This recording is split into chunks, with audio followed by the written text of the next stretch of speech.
Greetings, everybody.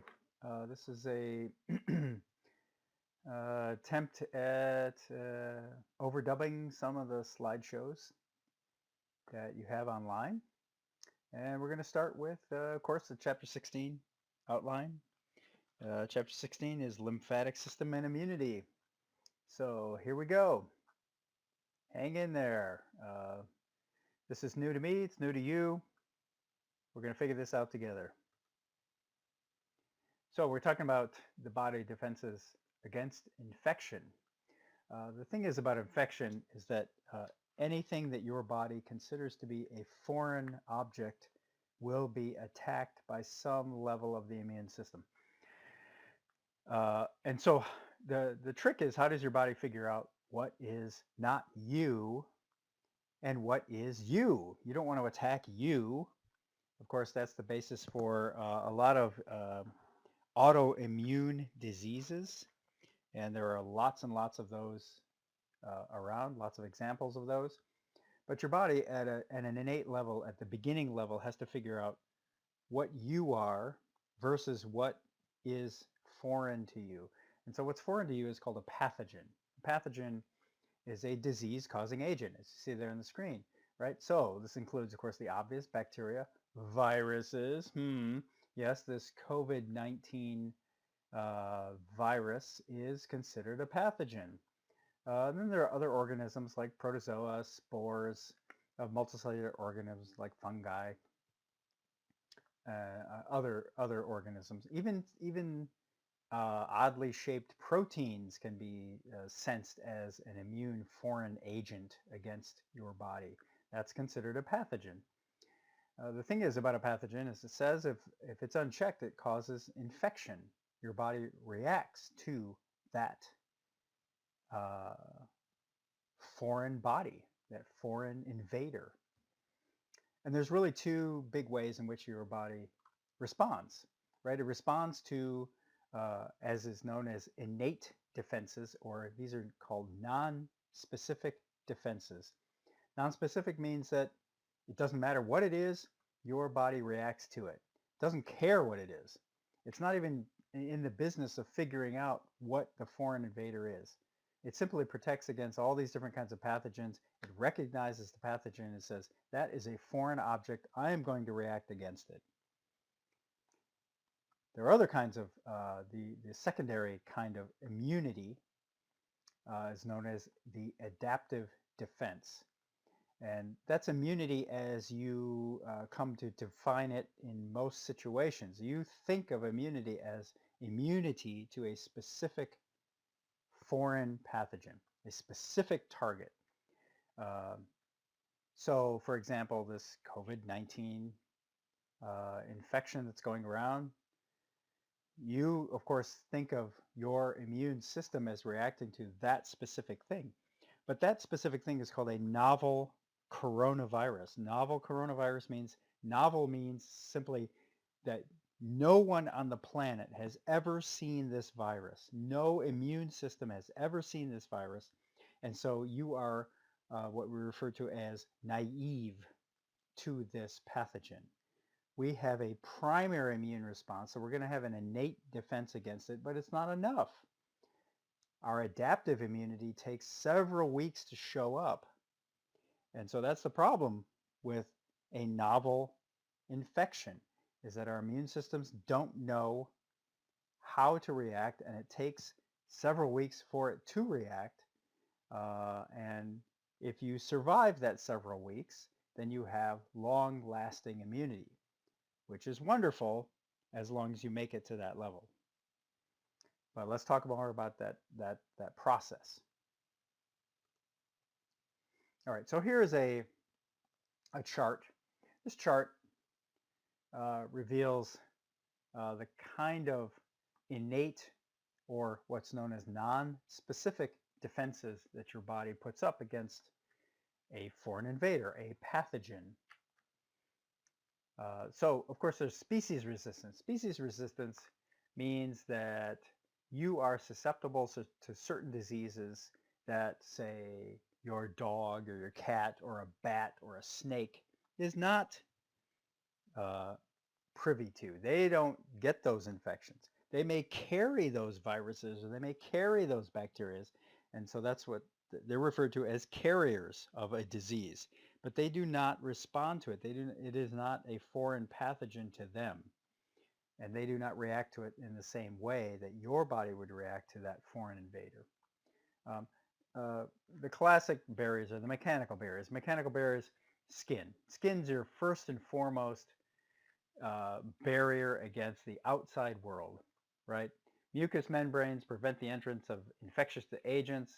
Fluids wash away microorganisms before they can firmly attach to tissues. That's what, gotta say it this way, that's what snot is for. When you breathe in something that you don't want, when you breathe in COVID-19, wherever it may be, and it gets stuck to a mucous membrane inside your nose, your ciliated columnar epithelium work to take that mucus and push it out of your body. They either push it out your nose, so you blow your nose in a Kleenex, or you swallow it and it goes down your esophagus into your stomach. And we'll talk about that in a future lecture. Inflammation. Inflammation is enzymes of various body fluids that kill pathogens. They're not specific to those pathogens. They kill anything they consider to be a foreign invader. pH extremes, especially in your stomach. Your stomach is at a pH of about 2. There's a significant amount of hydrochloric acid in your stomach. High salt concentration. Of course, that's harmful to foreign invaders, to pathogens. That's a good way to kill them. If you're gonna create a lot of phlegm, a lot of mucus in your nasal passages, in your throat, you're going to swallow that. That's going to become phlegm. You're going to swallow it. It's going to go into your stomach. pH of 2, hydrochloric acid. You're going to destroy that sucker as fast as possible, which is a great thing. That's good. If some of those foreign pathogens get into your bloodstream, your body will respond in a nondescript, nonspecific manner by producing these things called interferons. That word, I-N-T-E-R-F-E-R-O-N-S, interferons. Interferons induce production of other proteins that block the production of viruses, stimulate phagocytosis, enhance the activity of cells such that they resist infection and the growth of tumors or further infection. There are other proteins called defensins, which is a term that kind of makes sense, right? You're defending your body, right? So we call these proteins defensins. They damage bacterial cell walls and cell membranes. Collectins bind to microbes. Complement stimulates inflammation, attracts phagocytes, and enhances phagocytosis. We'll talk about complement a little bit more as we go along. There's chemical barriers, distinct type of lymphocytes that secrete perforins. Perforins are also molecules, they're enzymes that open up the virus-infected cells and cancer cells and actually destroy those cells. So if you have COVID-19 in you or any other virus, I don't care what the virus is, if you have that virus and it infects certain cells, those cells are marked for doom. Your body will look at those cells and mark them as, I need to kill this cell. That cell must go. And it does this by secreting these proteins called perforins that lyse that virus-infected cell, right? It looks at that cell, it says, this is an infected cell, get rid of it. Your immune system says, goodbye cell, see you later, don't need you. My favorite cell in the whole body is called a natural killer cell.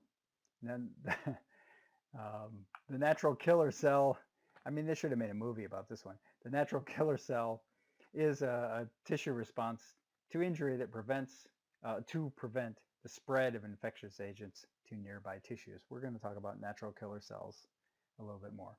Phagocytosis, there are 3 kinds of cells that can phagocytize. That means those cells can eat or destroy other harmful agents, other pathogens.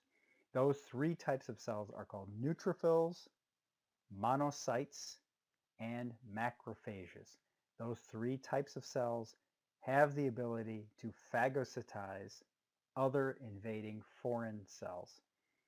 And then fever. Your own body creates a fever for you. You might not consider that a great thing for you, but a fever elevates your own uh, body temperature. The homeostatic set point of your body temperature is elevated.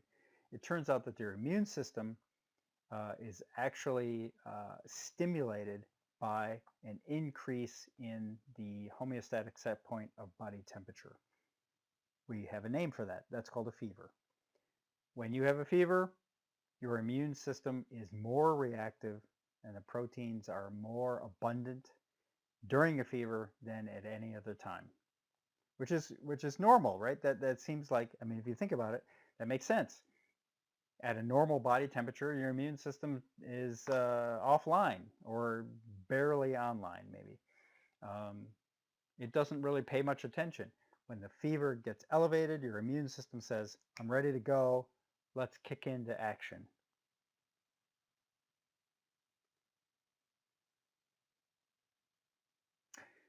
So innate defenses. These are the indiscriminate body reactions that your immune system will have to any foreign invader.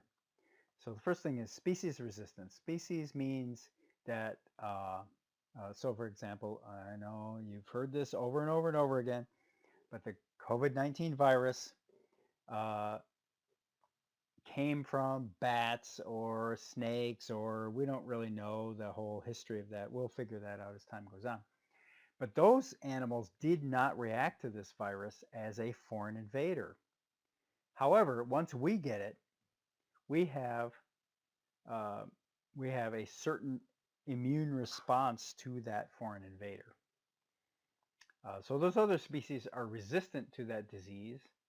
It doesn't affect them.